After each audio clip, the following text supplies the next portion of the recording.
Merry Christmas to everyone! Ayan po tayo. Parating na ang Christmas. Ayan po tayo. Ang napakapangit ang ngayon guys, ang weather ay sobrang ito ang mga aking decorate sa bahay ko.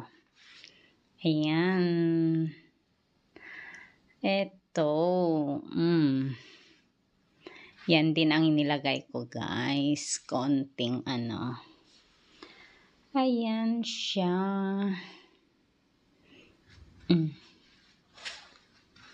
Meron tayo dyan. Mga chocolate at saka ngayon magluluto muna tayo.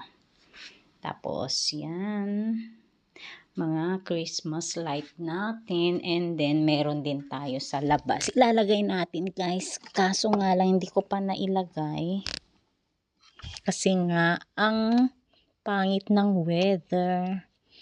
Sobrang lakas ng ulan. Ay, natatakot ako. Titingnan natin kung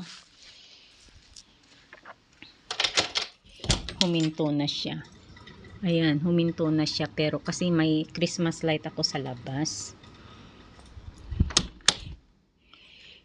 Lalagay natin. Dito siya. Ayan. Para makita din natin yung kahit konti.